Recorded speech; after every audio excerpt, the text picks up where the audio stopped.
안녕하세요. 오늘도 사연 살롱을 찾아주셔서 감사합니다. 40대 후반에 접어든 여성이에요. 대기업 협력업체에 근무하면서 인사총괄을 담당하고 있고요. 집에선 꼼꼼한 가정주부, 그리고 현명한 맏며느리가 되기 위해 노력하고 있어요. 그러기 위해서 바쁜 직장 생활에도 불구하고 노쇠한 시어머니를 저희 집으로 모셔 보살피면서 지낸 지가 벌써 몇 해가 되었어요. 큰 재산을 가진 시어머니의 유산이 탐나서 시어머니를 집으로 모신 건 아니에요. 시어머니가 저에게 베풀어 주신 사랑을 갚기 위해서 시작한 일이었을 뿐이죠. 젊을 적에는 사흘에 한 끼 먹기가 일쑤였을 만큼 가난했다는 시어머니는 자수성가를 이룰 무렵 시아버지와 사별을 했다고 해요. 그래서일까요? 시어머니는 아들 삼형제를 향한 자식 사랑이 유독 대단했고 그 사랑은 며느리들에게도 다르지 않았어요. 맏며느리인 저를 포함한 모든 며느리에게 똑같은 사랑을 베풀었죠.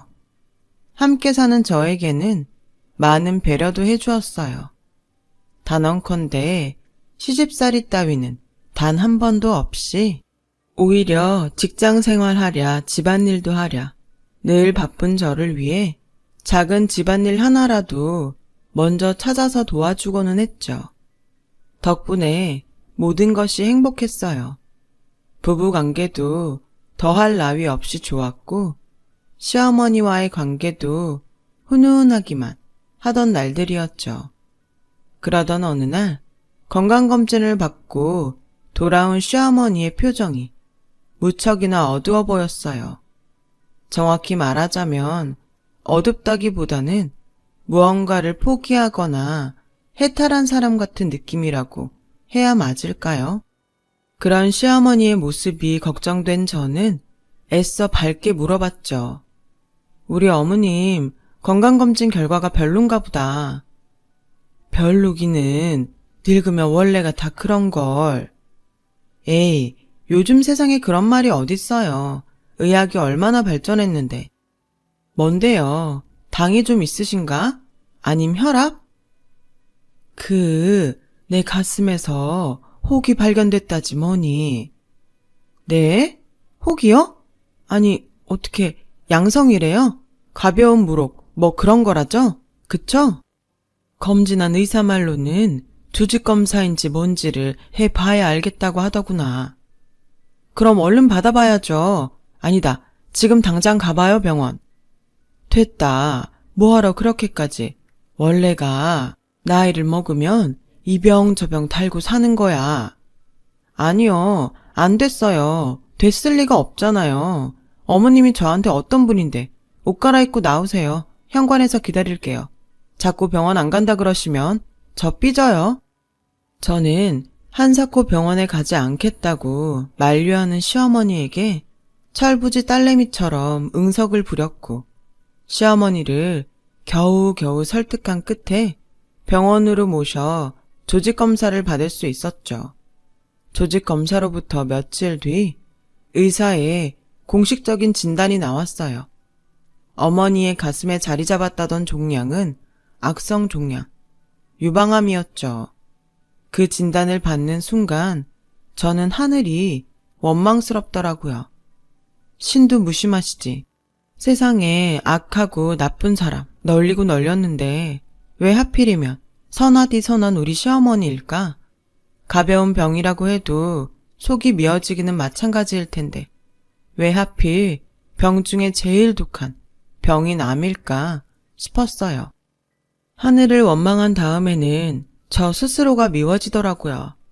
암이면 암을 예견하는 징조 같은 것이 분명히 있었을 것인데 함께 살면서 심지어 현명한 맏며느리가 되겠다고 노력하는 주제에 그런 위험 신호를 전혀 눈치채지 못했으니까요. 하지만 시어머니 앞에서는 결코 내색할 수 없는 미움과 원망이었어요. 암 환자인 시어머니의 보호자 되는 입장이었으니까요. 보호자인 제가 무너지면 환자인 시어머니가 더 힘들어지잖아요. 그래서 마음을 단단히 잡았죠. 하늘이 두 쪽 나는 한이 있더라도 시어머니를 암으로부터 반드시 치료해 내겠다고 생각했어요. 그 와중에 다행스러운 소식도 있었죠. 유방암은 암 중에서 치료가 제일 용이한 암인데다가 시어머니가 막 암에 걸린 초기였던 거예요. 저는 그걸 한평생 자식을 위해 헌신한 시어머니를 위해 하늘에서 내려준 마지막 기회이자 사랑하는 시어머니를 절대 놓치지 말라는 경고로 받아들였어요. 그래서 저는 시어머니의 치료를 위해 전국의 암센터를 수소문했죠. 시어머니가 최고의 치료를 받을 수 있도록요. 하지만 시어머니의 생각은 달랐던 모양이에요. 큰아가, 너 요즘 내 병원 알아보고 다닌다면서. 고마워하지 않으셔도 돼요. 어머니가 저한테 어떤 분인데 당연히 해드려야죠. 저기 그러니까 내 말은 뭐 필요한 거 있으세요? 그런 게 아니라 병원 같은 거 알아볼 필요 없다고. 무슨 말씀이세요? 괜히 나 때문에 돈 쓰고 신경 쓰고 그러지 말라는 얘기야. 나 아니어도 많이 바쁘잖니. 세상 어느 며느리가 시어머니 편찮으신데 가만히 있어요. 전 그런 며느리 모르고 그런 며느리도 아니에요. 감기 정도여도 걱정인데 암이잖아요, 암. 이런데 어떻게 가만히 있어요. 그래도 난 치료 안 받을란다. 어머님, 그냥 순리대로 하늘이 점지해준 명대로 살다가 가면 그만이야. 혹시 치료가 아플까 싶어서 그걸 걱정해서 이러시는 거예요? 너랑 우리 자식들한테 짐이 될까봐 그게 싫은 거야. 그렇군요. 네, 알겠어요. 내 뜻대로 해주련? 당연히 아니죠. 죄송한데요, 어머님. 이번에는 어머님 뜻을 따를 수가 없어요. 전 반드시 어머니 치료할 겁니다. 그러지 말고 내 부탁 좀 들어줘. 유방암은요, 암 중에 제일 치료가 쉬운 병이에요. 거기다가 어머님은 지금 완전 초기라 치료만 잘 받으시면 완치 후 생존율이 98%까지 된다고요. 또 저랑 다 큰 자식들이 있는데 뭐가 걱정이세요? 제발요. 치료 잘 받은 다음에 저랑 자식들이랑 다 같이 천년만년 행복하게 살아요. 그날로 저는 시댁 식구 모두에게 시어머니의 병환 사실을 알렸고 시댁 식구들을 안심시킬 겸 다짐했어요. 무슨 일이 있어도 시어머니를 꼭 치료해 내겠다고요.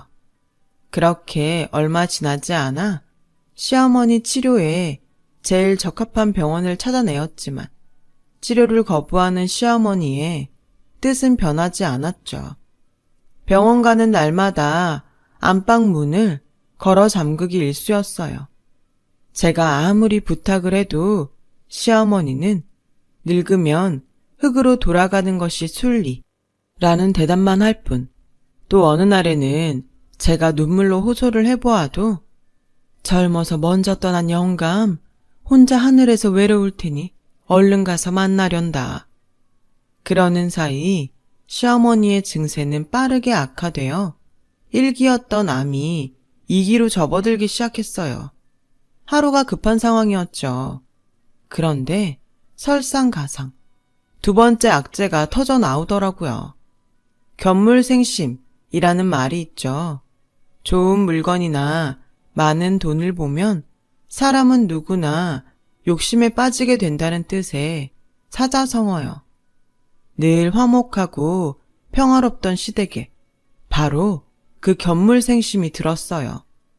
치료를 거부하는 시어머니의 모습을 보며 작은 동서들이 시어머니가 남길 유산에 눈독을 들이기 시작한 것이죠. 제가 시어머니의 치료 설득에 정신이 없는 틈을 사서 견물생심에 눈이 먼 두 작은 동서는 이미 거액의 유산을 두고 암투를 벌이고 있더라고요. 더 큰 문제는 시어머니가 두 동서들의 유산 암투를 눈치채고 있었다는 것이었어요. 믿었던 작은 동서들이 돌변한 모습에 시어머니는 크게 상심했고 그럴수록 더 강하게 치료를 거부하고 나섰어요. 살아서 이 꼴을 보느니 차라리 얼른 죽어 사라지겠다면서요. 그 순간 저는 짐작했어요. 시어머니의 병세가 빠르게 악화되는 이유가 바로 상심으로 인한 마음의 병 때문이라는 짐작. 아니, 확신이었죠. 그렇게 확신한 저는 손윗동서 자격으로 유산에 눈이 멀어 암투를 벌이고 있는 두 작은 동서들을 불렀어요. 물론 남편들과 시어머니 몰래 마련한 자리였고요. 유산 암투를 중단시켜 시어머니의 마음의 병을 치료하려는 것이 첫 번째 목표였고 두 작은 동서가 멀쩡히 살아계신 시어머니를 앞에 두고 벌이는 해괴한 짓거리를 그만두게 하려는 것이 두 번째 목표였어요. 남편들 몰래 이렇게 불러다 앉혀놓는 거 많이 불쾌하네요, 형님. 그래? 그러면 각자 남편들 대동하고 다시 모이지 뭐. 남편들 대동하기는 싫지? 각자 나서서 치료를 도와도 모자랄 판국에 유산 다툼부터 벌이는 거. 당연히 떳떳한 행동 아니라는 거. 그거 누구보다 동서들이 제일 잘 알고 있으니까. 아니야? 유산이 커서 욕심 생길 만하다는 건 인정하는데 그래도 이러면 안 되는 거잖아. 우리가 언제부터 돈 가지고 싸움질이나 해야 되는 집안이었다고. 그러면 형님은요? 형님도 다 바라는 거 있으니까 시어머니 치료하겠네 어쩌네 하면서 나서는 거잖아요. 차라리 우리처럼 솔직하긴 하던가요. 앞에서는 훌륭한 며느리인 척, 뒤에서 그 돈 독차지할 생각이나 하지 말고. 내가 돈 때문에 이러는 것 같아? 아닌가요? 우리 눈에는 그렇게 보이는데? 아니야. 난 우리 시어머니를 꼭 치료하고 싶어. 완치시켜서 하늘이 허락하는 만큼 천년만년 함께 행복하게 지내고 싶어. 그뿐이야. 아이고, 대갓집 며느님 납셨네. 열려면 세워드려요. 비꼬기는 그럼 약속 하나 할까? 믿지 못하겠으면 녹음을 해도 좋고 각서를 받아가도 좋아. 무슨 약속인데 그렇게까지? 유산 한 푼도 안 받을게. 그러자 두 동서는 서로를 향해 고개를 갸웃거리며 잠시 생각에 잠기더라고요. 이내 어리둥절하니 되묻더군요. 진심이에요? 진심이니까 각서를 받아가도 좋다는 거잖아. 대신 동서들도 유산에 눈독 들이지 마. 유산은 시어머니가 천수를 다 누리고 떠난 다음에 그때 얘기하는 게 도리고 순리야. 좋아요. 저희도 물어볼게요. 유산이 목적이 아니면 굳이 치료를 받지 않겠다는 사람을 두고 왜 그렇게까지 혼자 열심히 돌아다니는 건데요? 며느리도 자식이야. 그리고 시어머니 아직 살아계셔. 앞으로도 오래오래 살아계실 거고. 그리고 마지막으로 경고하는데 한 번만 더 유산 두고 싸움질이나 벌이고 그러면 그때는 지금처럼 좋게 좋게 얘기로 끝나는 일 같은 건 없을 거야. 당근과 채찍을 동시에 꺼내들며 두 작은 동서의 유산 암투를 진압하는 데 성공한 저는 그날 밤 잠을 청하는 시어머니 옆에 자리 잡고 누워 넌지시 물어봤어요.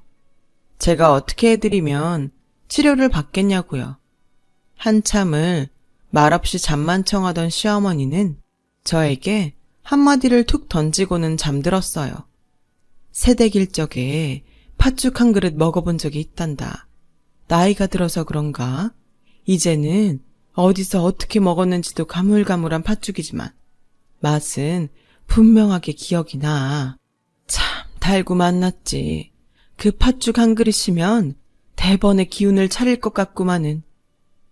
암이 앞에 있는데 웬 팥죽인가 생각했지만 어머님께 많은 사연이 있으신 듯한 분위기에 저도 괜시리 숙연해지더라고요. 시어머니의 그 말을 들으면서 속으로 참 감사했어요. 이래저래 고생이 많은 며느리를 위해 시어머니가 직접 실마리를 내어준 것이었으니까요. 그래서 저는 날이 밝기 무섭게 직장에 휴직계를 내고는 시어머니의 기억 속 팥죽 찾기에 나섰어요. 대한민국 전역을 돌아다니며 팥죽을 포장해 시어머니께 가져다 드렸어요. 70에 가까운 연세 동안 기억에 남을 정도로 맛있는 팥죽이라면 분명 대단한 맛집이라는 생각이었죠. 하지만 시어머니가 원하는 팥죽을 좀처럼 찾을 수는 없었고 저는 아무래도 포장이라 맛이 떨어지나 하는 고민에 빠져들었죠.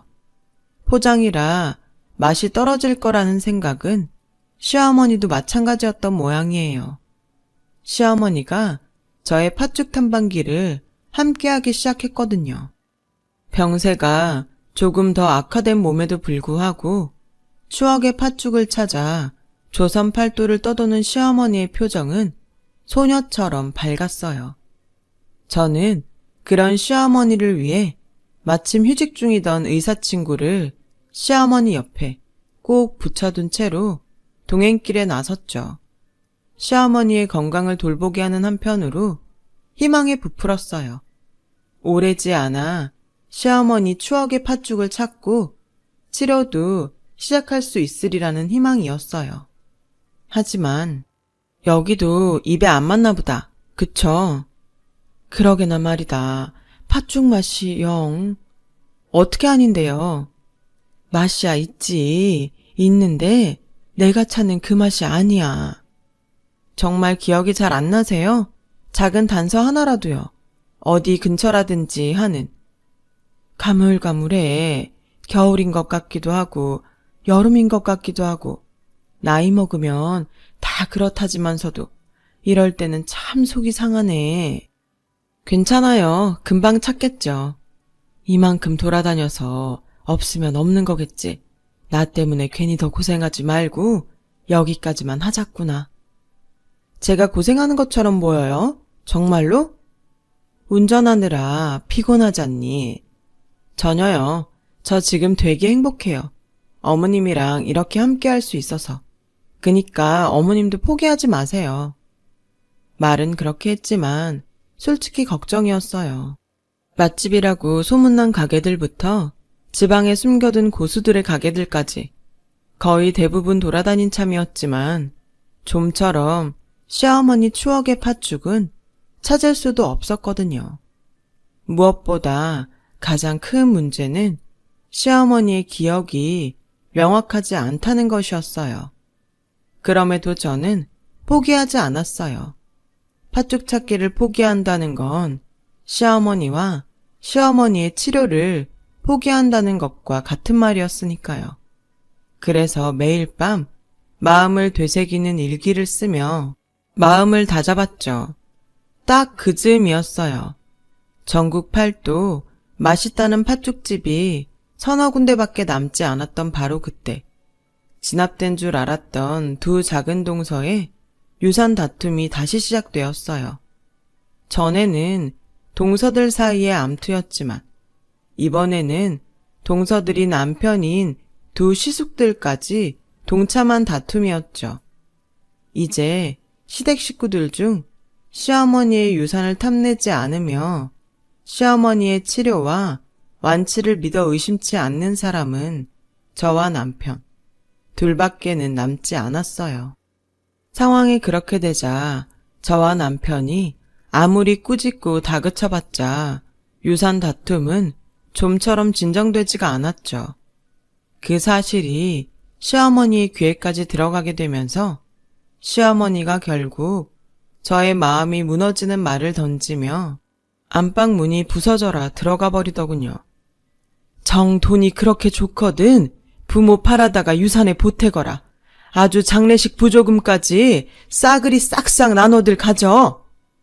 내가 이딴 꼴을 보며 사느니 차라리 죽어 사라지고 말지. 시어머니가 떠난 거실에는 무거운 정적이 흘렀고 저는 시댁 식구들에게 한마디 퍼부었어요. 내가 분명 똑같은 잘못 한 번만 더 저지르면 좋게 좋게 말로 끝내는 일 없다고 했지? 내 경고를 가짜게 들었던 모양인데 좋아. 계속 그렇게 해봐. 유산? 계속 욕심내 보라고 어디. 장담하는데 우리 어머니 자식들보다 10년은 장수하게 만들어드린다 내가. 무슨 수를 써서라도. 마음은 정말 그랬습니다.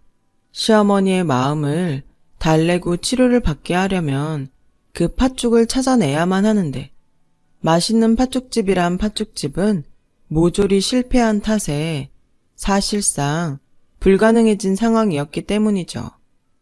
그날 밤을 꼬박 새워 고민한 저는 날이 밝지도 않은 새벽에 친정으로 향했어요. 아닌 밤중에 갑작스레 들이닥친 외동딸의 모습에 친정 엄마는 자다 말고 기겁을 하며 문을 열어주었고 저는 친정 엄마에게 다짜고짜 팥죽 만드는 법을 가르쳐달라고 했어요. 친정 엄마는 음식점을 한 적이 없는 탓에 시어머니가 찾는 팥죽은 분명 아닐 테지만 그래도 음식 솜씨가 대단한 친정엄마의 팥죽이면 시어머니의 그리움을 조금이나마 달랠 수 있지 않을까 싶은 생각에서였어요. 궁지에 몰려있던 저의 입장에서는 마지막 지푸라기라도 잡는 심정이었죠. 이튿날 새벽 친정엄마에게서 팥죽 비법을 전수받은 저는 곧장 집으로 돌아와 전수받은 그대로 직접 만든 팥죽을 시어머니에게 드렸어요. 시어머니는 제가 만든 팥죽인 줄은 까맣게 모르는 채로 두어 수저 잡숫고는 제가 본 일에 가장 환하게 미소를 짓더군요. 이제 좀 기억이 나. 이 맛이 확실해. 네? 기억이 나셨다고요? 그래, 하나하나 아주 선명하게 기억이 나는구나. 그날 아침나절부터 포장해 주신 팥죽이면 가까이에 있었다는 얘긴데 왜 이제서야 찾았을꼬? 마침내 그리워하던 팥죽을 찾았다는 시어머니의 반응을 보며 의아했어요. 말씀드렸다시피 그 팥죽은 친정 엄마가 알려주신 방법이었잖아요. 그게요, 어머님. 이 팥죽은요. 어디서 찾았다든? 아니다. 이럴 게 아니라 당장에 찾아뵙자꾸나. 아니, 잠시만요, 어머님. 이 팥죽은 어디서 사온 게 아니고요. 뭐 하고 있니? 얼른 채비치 않고. 일단 물부터 한 잔 드시고요. 그러다 혈압 오르겠어요. 가뜩이나 많이 아프신 분이. 지금 혈압이 대수라니 드디어 만날 수 있게 되었는데. 그래서 그래요. 이 팥죽은요. 제가 만든 팥죽이에요. 친정엄마한테 전수받은 비법으로요. 사돈이? 아닌데. 사돈은 그분이 아닌데. 혹시 어디서 따로 배웠다거나 그런 얘기를 들은 건 없고?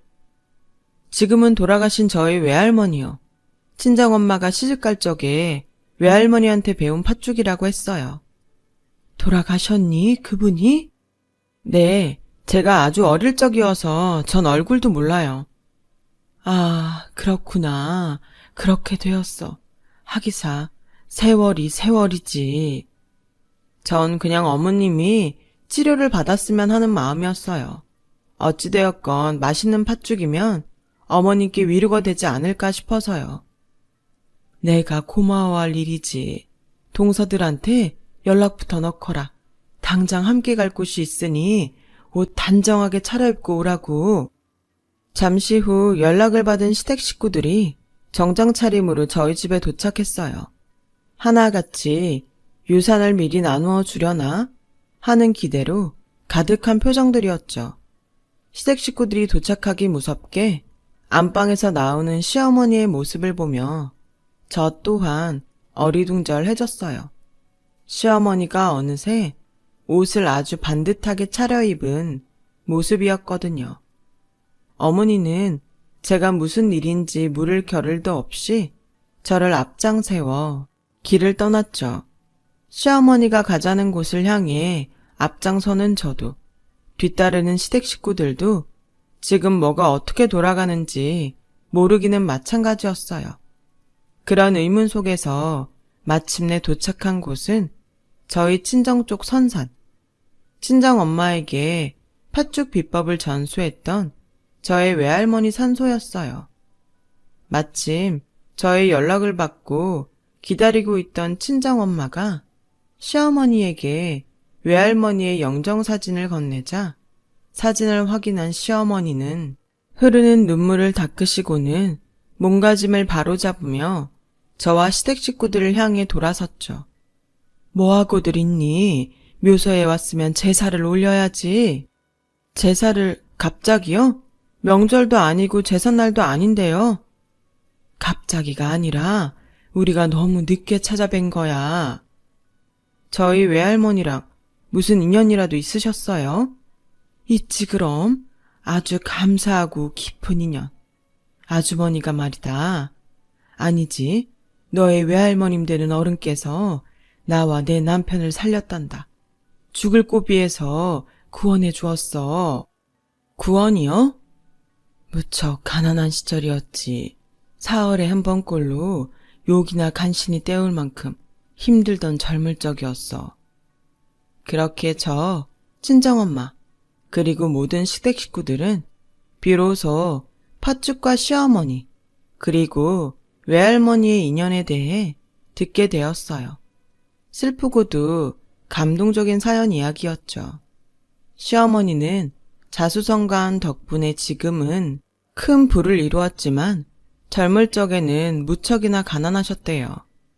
거짓골 바로 직전으로 몰릴 만큼이요.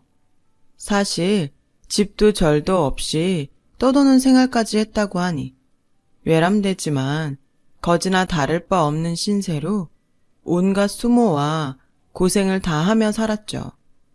가난이 절정에 닿았던 그때가 딱 20살 무렵. 심지어 유독 춥기도 춥고 눈도 많이 왔던 그해 겨울, 허드렛 일로 근근히 살아가던 시어머니는 그나마 허드렛 일도 제대로 하지 못하게 되었어요. 저희 남편이자 시어머니, 첫 아이의 출산이 가까워졌기 때문이죠.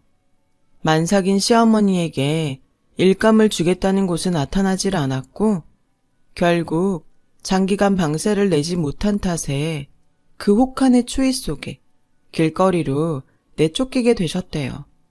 졸지에 길거리에 나앉게 된 시어머니는 막 입대해 이등병이던 남편에게 연락을 할 수도 없었어요.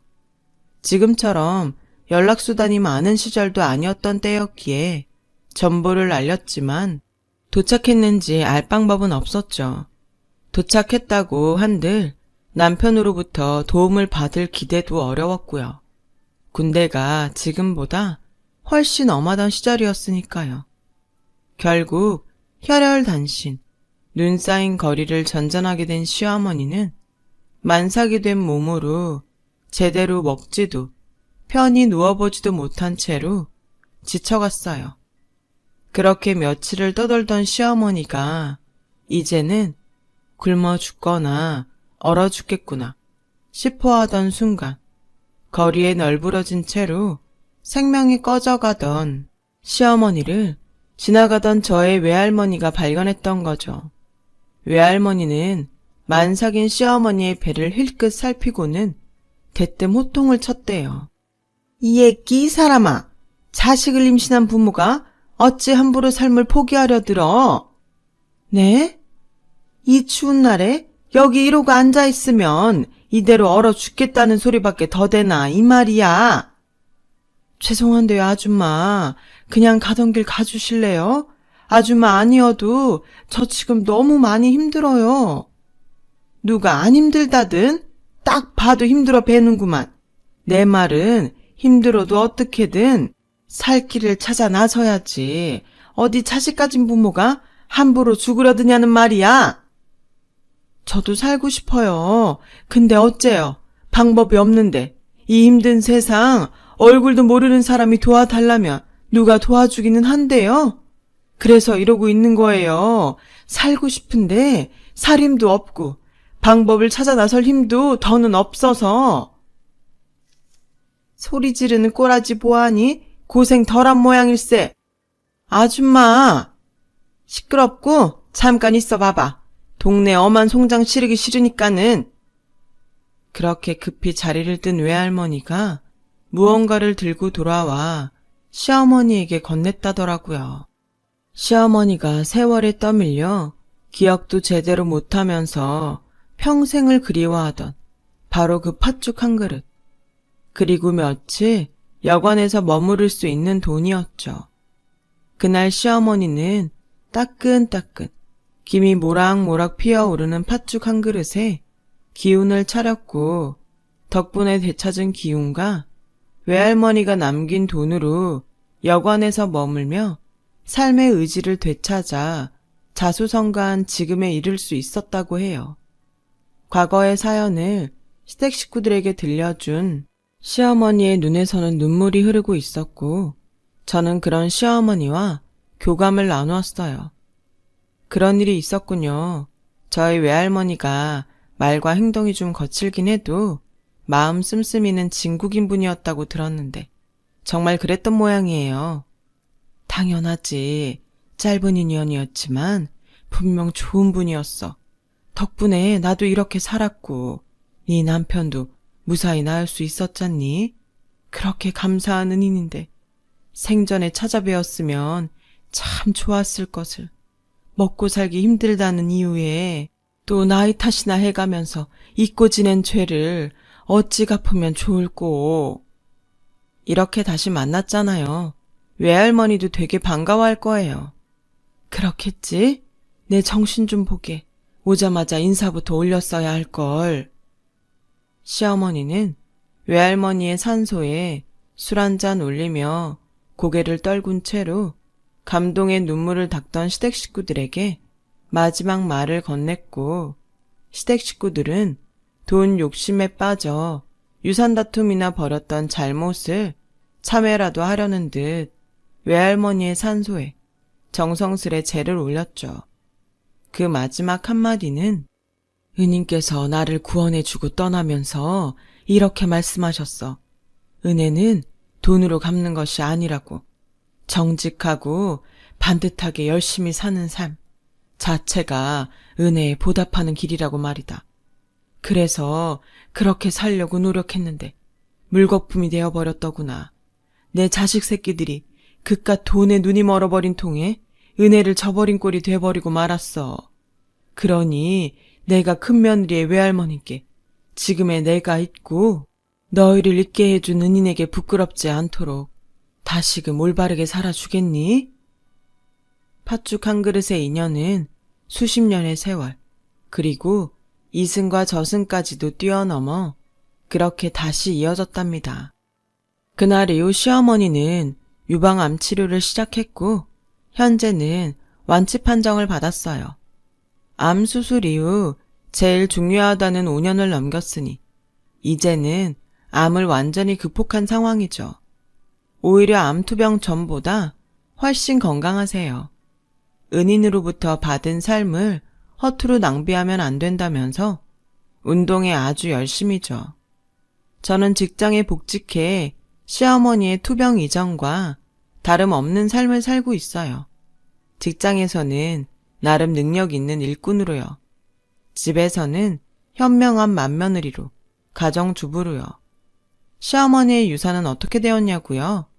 시어머니와 외할머니의 인연으로부터 받은 교훈 덕분에 시댁 식구들 누구도 더 이상 유산에 눈독 들이지는 않아요.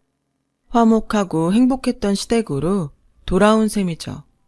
어쩌면 과거 팥죽 한 그릇으로 시어머니의 목숨을 구했던 저의 외할머니가 세상을 떠난 다음에도 영혼으로 남아 시어머니를 또 한 번 구한 것일지도 모르겠어요. 아니, 적어도 저와 시어머니와 시댁 식구 모두는 그렇게 믿으며 살고 있죠.